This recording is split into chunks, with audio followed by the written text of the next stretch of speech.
Namaskar. I am grateful to all of you who have joined today to remember the 95th anniversary of the Bardoli Satyagraha, which was the nationalist movement led by Sardar Vallabhbhai Patel on 12th June 1928. This satyagraha added in the resurgence of the freedom struggle nationwide, garnered widespread support, and became an inspiration for many movements in India. I thank the Indian Mission for hosting this talk during the commemoration of the 75th anniversary of India's independence, Azadi Ka Amrit Mahotsav. Sardar Vallabhbhai Patel's greatest contribution to India's struggle for independence was in the successful application of non-violence in various struggles he led during the freedom movement. Sardar Patel was born in a peasant home on October 31st, 1876, in Nadiad district in Gujarat state in India. The whole makeup of his personality was that of an Indian peasant. Practical as he was, the simple wisdom of ages was all his. He was not averse to new ideas, but once convinced of their practical utility, he would even lay down his life for it. However, he was peace loving, but would not hesitate to use force in the defense of his motherland. Sardar Vallabhbhai Patel was a leader with charismatic qualities. His commitment to India's freedom movement was true and well defined. He had extraordinary qualities of courage, integrity, determination, and a great sense of humor. He played an important role in the Indian independence movement and in Free India. The qualities of leadership he had shown as the leader of Satyagraha, led by him, later manifested in a greater way in the country's administration when he became the first Deputy Prime Minister and the Home Minister of independent India. He was responsible for handling and maintaining law and order for ensuring stability and unity of the country. Sardar Patel's legacy is associated with his negotiation skills, precision, firmness, and administrative efficiency. Equally, he stands out as the first major leader of the independence movement who came from a rural background, whose leadership in the various satyagraha and non-violent civil disobedient movements were remarkable. His inclusive approach was focused with laser like intensity on the essentials and the goal that he had to achieve. He undertook all the actions with total dedication, with no halfway measures. From an early age, Sardar Patel showed the leadership traits of an inspirational leader, and they were responsibility, forthrightness, courageousness, unsparing, just, skillful in debate, and aware of his adversaries' weak points. Sardar Patel possessed also the qualities of a servant leader with exemplary leadership traits. He had exceptional qualities of courage of conviction, measuring all the decisions against truth, injustice, and exploitation, coupled with a strong sense of humor, transparency, total fearlessness, and successfully navigating to the right choices. He excelled in the art of persuasion.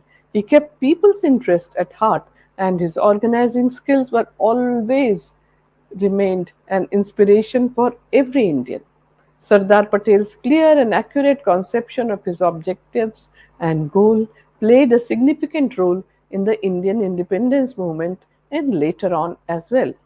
He judged people instantly and had the courage to reprimand the erring. He did so judiciously, though treating everyone with the same yardstick, and his helping hand reached high and low alike.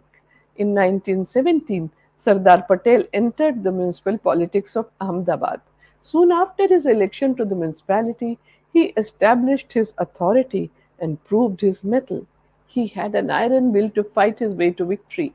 Also, his ability as a leader of steadfast courage, dedicated to public cause, and one who could outmaneuver his opponent by staying firm to facts through a meticulous strategy and planning were outstanding.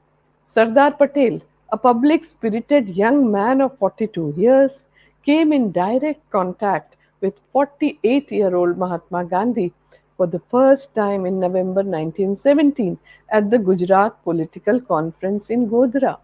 It was here that Mahatma Gandhi had made a statement of great significance when he had said, and I quote, if we are unable to run our village administration skillfully, honestly, and justly, how can we justify our demand for the independence of our country? Unquote. It was Mahatma Gandhi who made Sardar Vallabhbhai Patel aware that farmers were central to the country. He joined Gandhiji during the Kheda Satyagraha, and there he realized that the real India was in its villages and agriculture was central to the village community. Given his present origin, it was easy for him to reach out to the farmers. It became his life's mission to help farmers lead a life of dignity, and famously he had said, and I quote, I feel ashamed when a farmer accepts suffering and thrashing of a tyrant out of fear. I desire that the farmers rid themselves of their fear with their head held high. Unquote. That would give fulfillment to my life, he had said. People of Gujarat observed in him a new national leader in the making, an unrelenting crusader, an able administrator, and a skillful mediator. In the year 1917, the nation witnessed Mahatma Gandhi's victories in quick succession in Satyagraha, which made a sweeping effect on Sardar Patel's mind that was profound, far reaching, and lifelong.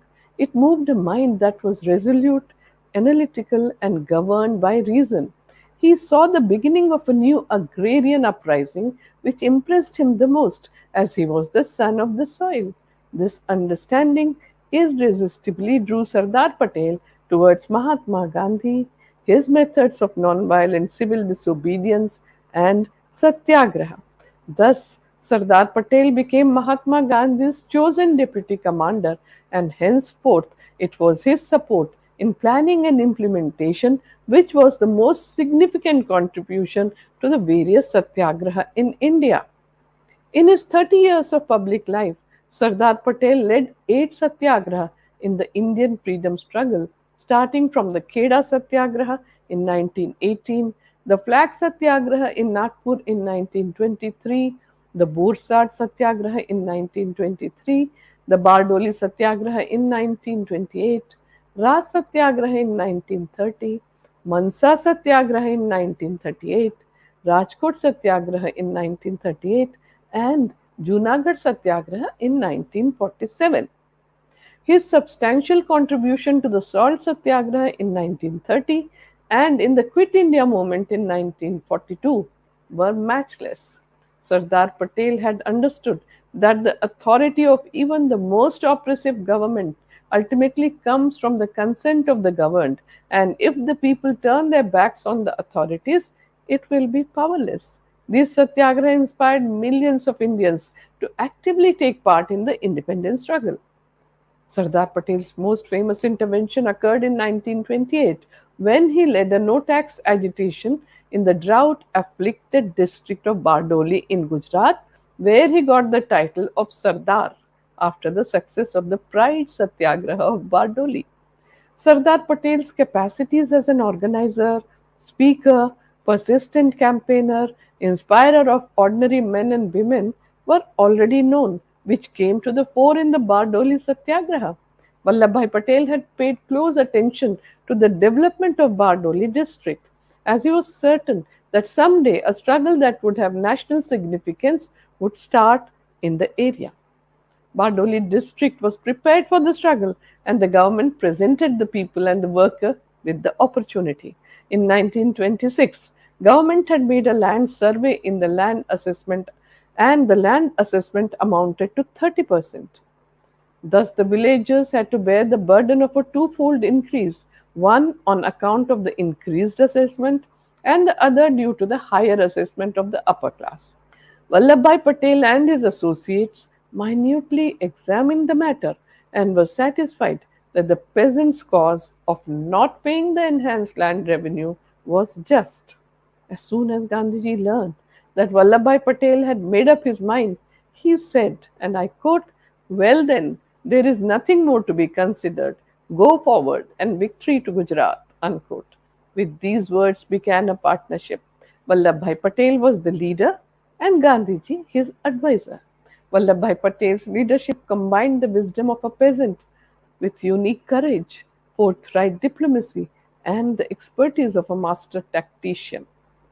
Upon Mahatma Gandhi's instruction, Sardar Patel led the Satyagraha in Bardoli that became notable because he united villages and towns, generated monetary and moral support from all over Gujarat for the farmers' agitation.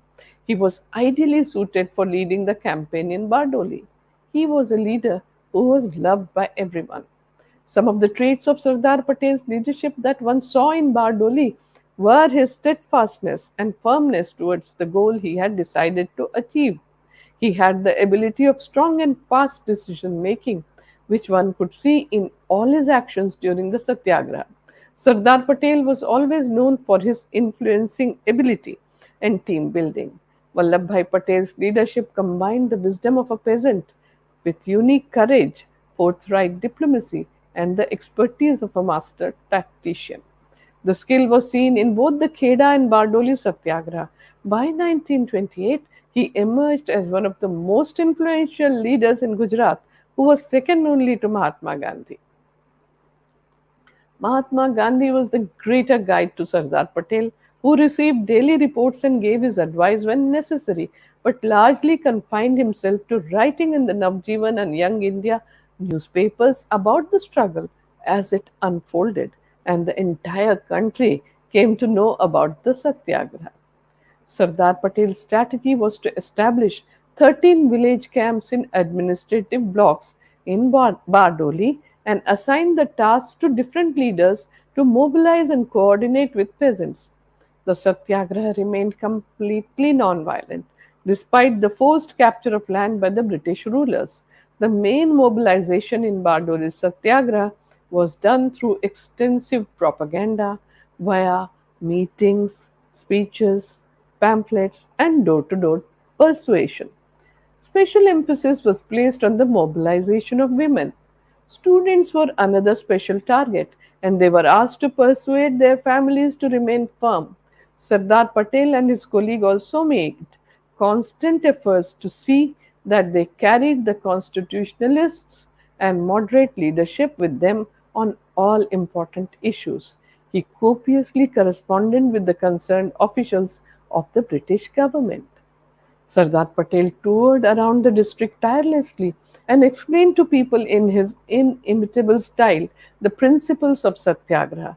Thus, he gave them strength for the Satyagraha and told people to be firm, saying, and I quote, having now gone into the water, you must learn to swim. Unquote. He reminded the people that the struggle was also a test of Mahatma Gandhiji's conviction in Satyagraha and said, and I quote, the world is talking about us. Just as the name of Lord Rama sanctifies even the stones, we have come to be associated with the name of a great man. It is our test. Unquote. He would often allude to Mahatma Gandhi and thus communicate the resolve of the Satyagrahis. Sardar Patel harnessed the creative energies of people from the Bardoli movement. The struggle drew strength from the traditional ties that bound the village communities, the methods of modern political agitation, and attained symbolic victory. When the government began confiscating land, Sardar Patel told the farmers not to worry, as the government could not take the land with them to England. They could sell only the confiscated goods if the government could find buyers for them.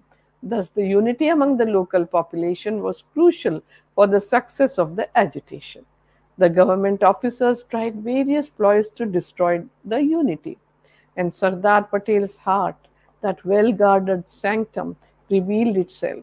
He seemed to suffer physical pain on hearing that the British government had seized some peasants' land and acted at once if someone on his team was ill or injured.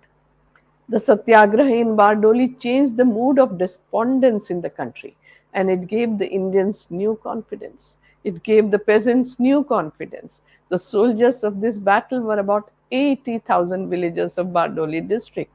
Their leader was Sardar Vallabhbhai Patel. He was given the name of Sardar or the chief by a village woman named Mithiben during the struggle, and the entire country adopted this title from then on. The residents of Bardoli to this day recall the stirring effect of the Sardar Patel's speeches, which he delivered in an idiom and style that was close to the peasant's heart. Public opinion in the country was getting more and more restive and against the British government. Peasants in many parts of the Bombay presidency were threatening to agitate for a revision of the revenue assessment in their areas as well. I am not going to leave Bardoli, Sardar Patel had declared in June 1928. The decision to tie his future to Bardoli was a timely boost to the peasants' morale. Material support from all over the country, too, was beginning to reach the people of Bardoli. Sardar Patel founded an ashram in Bardoli in 1928. It was named as Swaraj Ashram. The ashram became a center for all Satyagrahis. It was then that the term Bardolized India resounded across the country and reached even the power corridors of Westminster in London. When Mahatma Gandhi came to Bardoli, he would live in the Swaraj ashram on the first floor of Sardar Nivas and discuss matters of serious national consequences. But there was humor too. Gandhiji had stayed here for four times during 1928 to 1942. During the famous salt satyagraha, which had commenced on 12th March 1930, Gandhiji had pledged not to return to the Sabarmati ashram in Ahmedabad until India gained freedom. At that time, Sardar Patel had offered that Gandhiji could come and stay in the Swaraj ashram, and it also became the center for several political meetings. As the Bardoli Satyagraha progressed, the fear from the minds of people vanished. Especially commendable was the role of women. An old couple lived in a village called Sarbon. The government felt that the best way to coerce this couple was to put their house under siege. Armed policemen were posted in front of their house while Pathans guarded the back door. The house was under siege since 2:30 a.m. When Sardar Vallabhbhai Patel and his associate Mahadev Desai visited their home, the old man's wife was sitting at a window on the first story of the house, rosary in hand, and was repeating Lord Rama's name. I hope, old mother, you are not afraid? Asked Sardar Patel from outside her home. Why should I be afraid when you are there to protect us? The old mother said. Not I, but Lord Rama, said the Sardar, correcting. Indeed, Lord Ramji is merciful, she said, nodding in assent. But how do you like these policemen at your door? Asked the Sardar. The old mother was quick to say, they are quite welcome. But for them, the Sardar would not have graced my house. Long live the Sardar to fight many a good fight, said Mahatma Gandhi, adopting the peasant's appellation in a letter. Mahadev Desai, Gandhiji's secretary, wrote that Sardar Patel had in him the blood of a generation of peasants and could organize the Bardoli populace in a form in which Gandhiji never could have done. Unlike Mahatma Gandhi, Sardar Patel spoke the language of the soil, and as a patidar, he belonged to the community that comprised the Satyagraha's backbone. After 4 grueling months of extreme hardship borne stoically by the villagers, the face saving device was provided by the Legislative Council members from Surat district in Gujarat, who wrote a letter to the governor assuring him that his precondition for an inquiry would be satisfied. The obstacles to a settlement were removed on August 6, 1928, following long talks in Pune between Sardar Vallabhbhai Patel and Sir Chunilal Mehta, finance member of the Bombay government, who negotiated on behalf of the governor. The government annulled its threat made earlier and agreed that the sold lands would be bought back and returned to the peasants. The agreement was carried out with the dispatch. Prisoners were at once let off. The village headsmen were reinstated and they issued orders to restore forfeited lands. In a private reprisal, Leslie Wilson, the governor, admitted the government had no effective weapon for dealing with Satyagraha. Vallabhbhai Patel of April 1928 had become the Sardar in June and a triumphant general in August 1928. His soldiers, the peasants, had not given in. They had not hit back, and the government had yielded. Gandhiji's dream was to make Bardoli the perfect example of Satyagraha. Bardoli has fulfilled itself in its own fashion, interpreting and perfecting Gandhiji's dream by Sardar Patel, she had said. The outcome of the Satyagraha in Bardoli contributed to the growth of its philosophy and established Satyagraha as a practice. The Satyagraha had commenced with a limited scope and a specific demand, but the struggle had nationwide ramifications and was successful in creating the mood for complete independence. Bardoli Satyagraha transformed the mood of despondence in the country, and it gave the Indians fresh determination. It gave the peasants new confidence.